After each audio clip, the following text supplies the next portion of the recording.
Hello everyone. So as I had promised you in the last lecture, we will be looking into basics of derivative and integration and its application in kinematics. So let us first consider this. Remember that the application of derivative and integration is having its implications in accelerated one-dimensional motion. So for considering accelerated motion, as I have already shown you, xt curve looks something like this, right?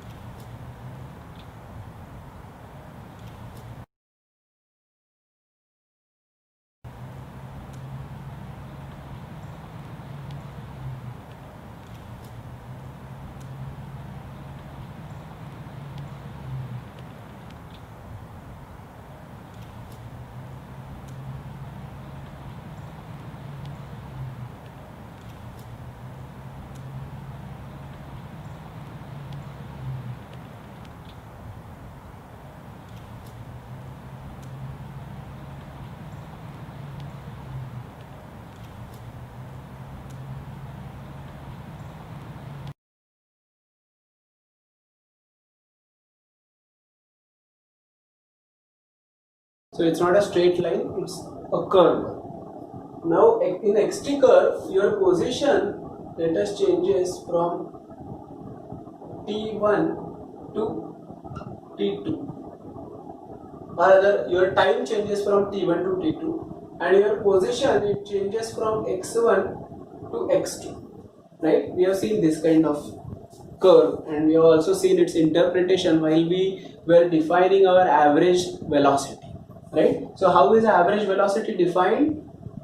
We have to join this and make a triangle over here, right? Delta on position axis divided by delta on time axis. What does it give me? So delta on position axis divided by delta on time axis, it gives me V average, that is average velocity. Now imagine this situation that the point number 1 and point number 2 of them, I start moving point number 2 towards point number 1. So this is our xt curve, position time curve. I have point number 1 at a fixed location, which has t1 as time coordinate and x1 as position coordinate. The second point, which was earlier over here,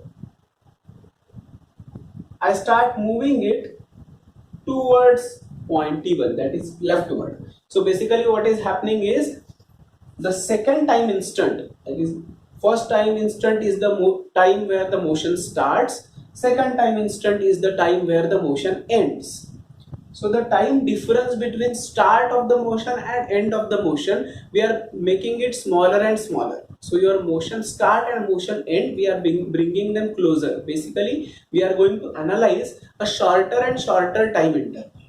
So let us bring this closer. Let us say we bring it over here.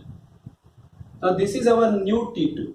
Earlier you could make this triangle, right? Now your triangle will look something like this. This is your triangle. Let me highlight it with another color. So this is your new triangle. Now if I ask you what is the average velocity for this new T2 and T1, this period, what is the average velocity? Then you will say it is this delta of new position divided by delta of time. And remember that time and position both have reduced compared to the earlier case. Earlier time difference was more and position difference was also more. Now both of them have reduced. So this average is over a new time interval t2 minus t1, which is smaller than the earlier time interval. If I keep bringing it closer and closer and closer to t1, what will happen? So let us say I bring it even further closer to it. The time t2, I bring it even closer to t1. So this is my t1. I bring it very close to t2.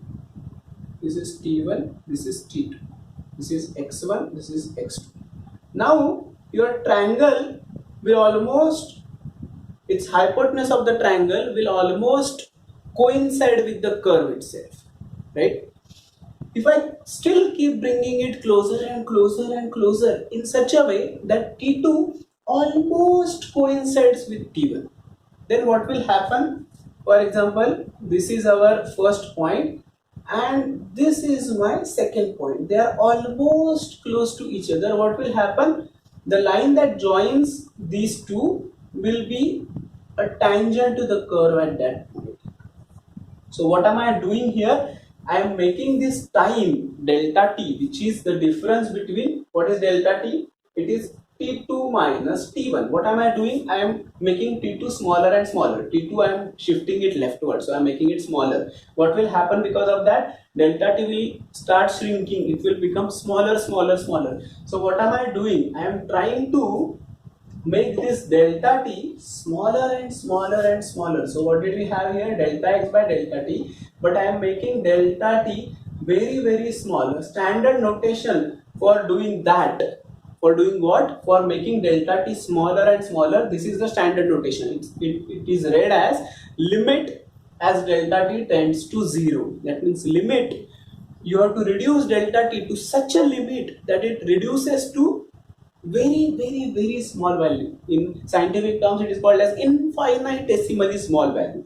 When you do that, your delta x obviously goes on reducing, like we had seen. When you go on shrinking delta t, your delta x also goes on shrinking. So both of them reduce, and the delta, when this happens, limit as delta t tends to 0, the delta is replaced by d, and it is represented as dx by dt instead of delta x by delta t, dx by dt. So that d represents a very, very, very small element. Dx is very, very small position element. Dt is very, very, very small time element. So dx by dt instead of delta x by delta t. That represents, what does it represent graphically? It represents a tangent at that point, right? When we bring them closer, it becomes a tangent at that point. So tangent is represented by dx by dt, and it gives us the slope of tangent. And we know what is slope of the tangent. Slope of this line, what did it give me? It gave me velocity average. Now slope of this line will give me average velocity over such a short time interval that it is basically giving me the instantaneous velocity, right? I'll repeat my statement again. This inclined line's slope, that is delta x by delta t, that is called slope of the line. It was giving me average velocity over this time interval. But if I go on shrinking the interval, what is that inclined line slope giving me? It is giving me average velocity over very small time difference. That means it is giving me the instantaneous velocity at that time instant. Okay, so that is how instantaneous velocity is defined. So average velocity, but when you reduce that limit of delta t to 0, our dx by dt, the instantaneous, it becomes equal to dx by dt, or it is also represented as limit as delta t tends to 0, delta x by delta t. Both are same things. Okay, so that gives us a linkage between mathematics and graphical terms. So when we do dx by dt, this operator, derivative operator, this is called a derivative operator, d by dt of x. That means rate of change of x with respect to time. Dx by dt represents rate of change of x with respect to time. That derivative operator stands for slope. Slope of what? Inclined line. Where is the inclined line? It is in the graph. So that is linking my graph with the mathematics. Slope of xt curve. Slope of xt curve gives me velocity. That is the final statement. That is the final takeout of doing all this exercise. So I'll write it down. Slope of xt curve gives me velocity. Now on the similar lines, if I proceed further and instead of xt curve, now if I draw Vt curve, that is velocity time, Vt. Okay. On the similar lines, if I proceed, this is my Vt curve for a constant acceleration motion. This is how Vt curve looks like. On the similar lines, if I proceed, I have T1, T2, then I start bringing T2 closer to T1, and remember, this Vt curve need not be like this. It can even be a curve, right? It can even be this kind of a curve. But in either case, you go on reducing T2 towards T1, and then take that inclined line. The slope of that line will give me dv by dt this time, right? Earlier it was dx by dt because it was xt curve. Now the slope is dv by dt. What is dv by dt? We know that delta v by delta t. What does it represent? Change in velocity by change in time. This is dv by dt. That means delta v by delta t, where limit as delta t tends to 0. This can be represented as dv by dt. But what is delta v by delta t? It is change in velocity by change in time. Try to recall our definition. It stands for acceleration, right? Change in velocity by change in time. So slope of Vt curve gives me acceleration. That is the next takeaway that I have. So slope of Vt curve gives me acceleration. Okay, so slope of xt curve gives me velocity, slope of Vt curve gives me acceleration, and the process of finding slope of any curve, is called as differentiation. The process of finding slope of any curve is called as differentiation. The operator d by dt, it is called as derivative. So this is a derivative operator. You operate it on some of the variables like x, or you operate it on variable v, and you get velocity here, you get acceleration. So you operate it, the process of operating the derivative operator is called as differentiation. What do we do when we do differentiation? We basically find the slope of that particular curve with respect to time.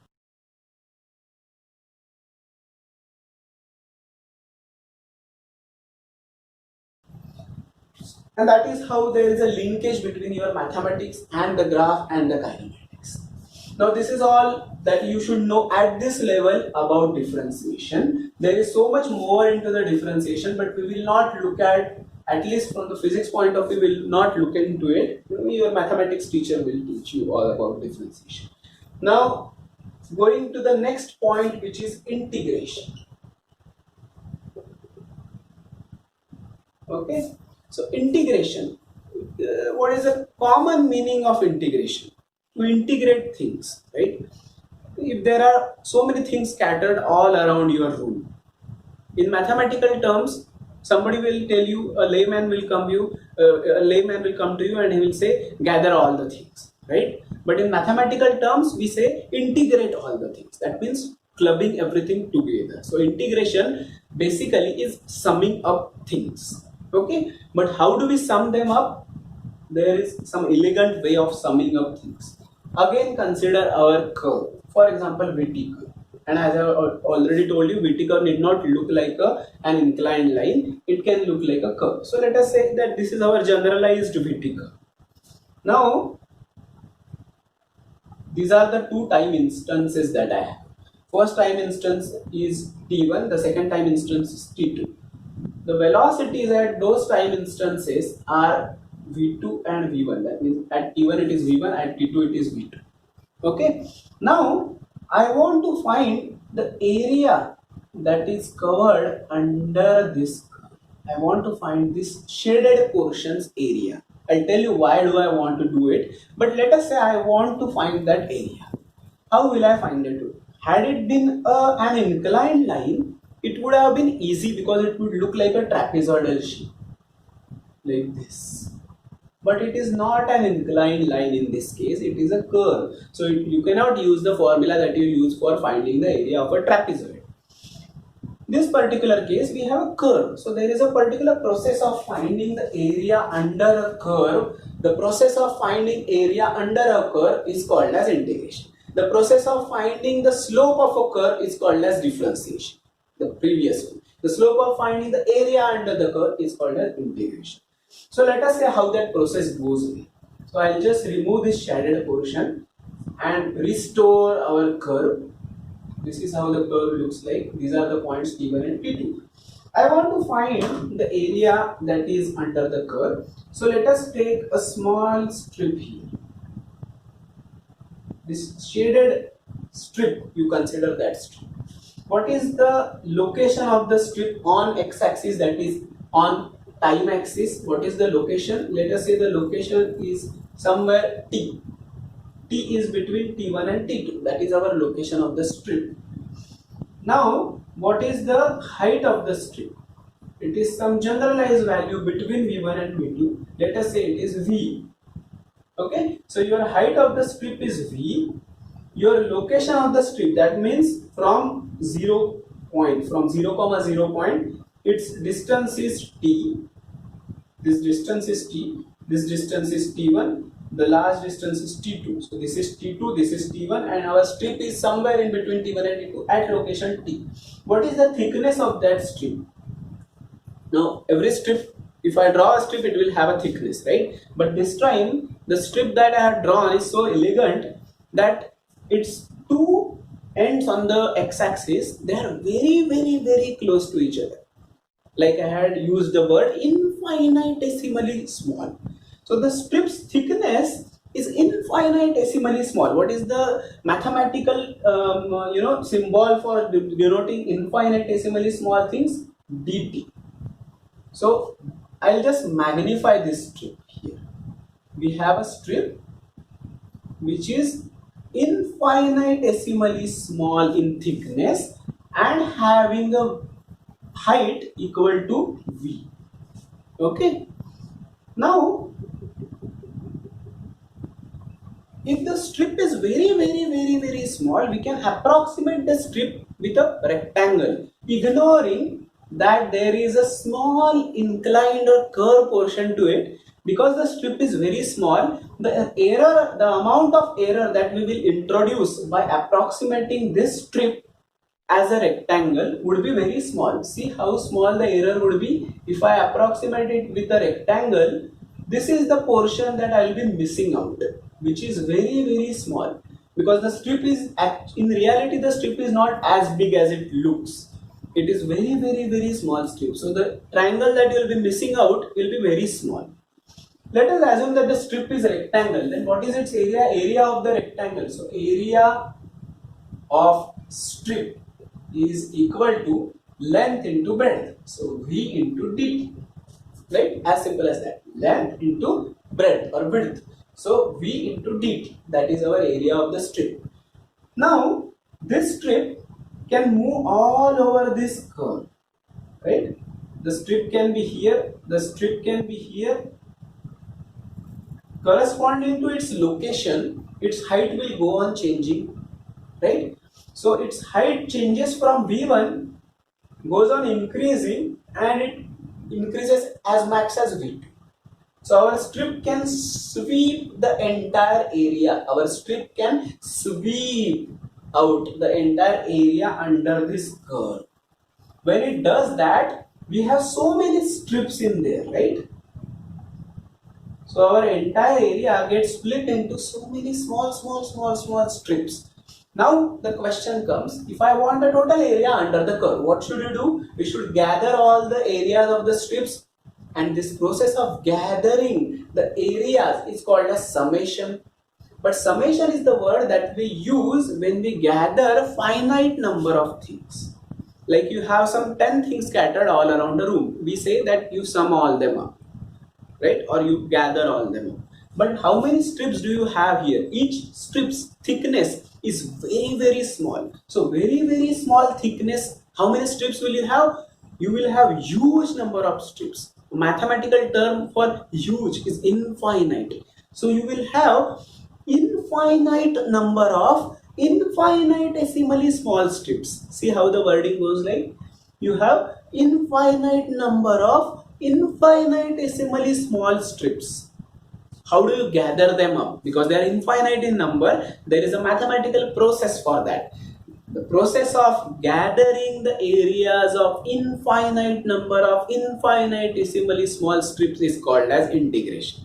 Okay, so if I want the total area under the curve, it will be equal to summing, but actual sign for summing that we'll be using is the sign for integration. So integration of VDT, the same VDT.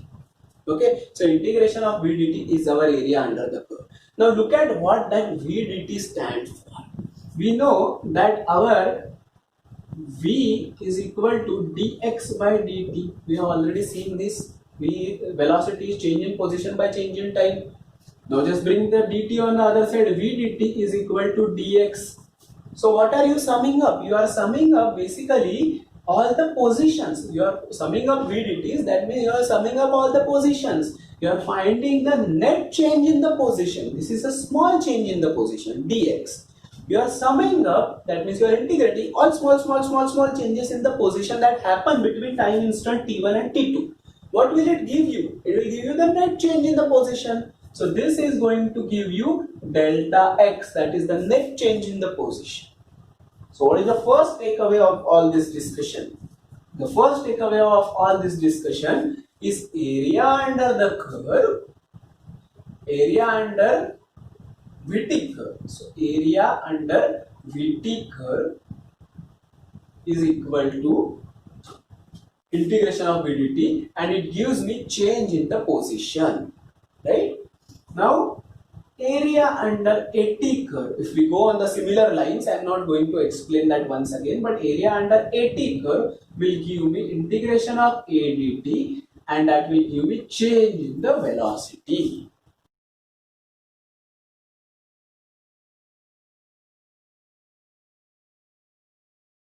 For the very same explanation. Okay, so this is all about your implementation of derivative and integration techniques for kinematics and interpreting them from the point of view of the graphs. Okay, so these are all our takeaways. Now I was explaining you that there are different types of VT curves. I said that some of the VT curves look like this, some of the VT curves look like this, and some of the VT curves look like this, right? Even the XT curves can look like this, even the AT curves can look like this. That means, is this curve looking like this curve? No, it has some curved bulgy shape, whereas this is a straight one. Is this curve and this curve, are they same? They are not same, because this bulge outward, this bulge inwards.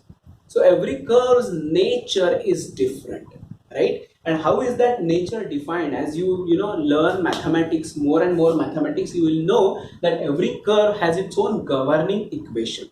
For example, when you say a circle looks like this, mathematics starts looking at the circle from the point of view of an equation. X square plus y square is equal to r square is the equation, standard equation of the circle.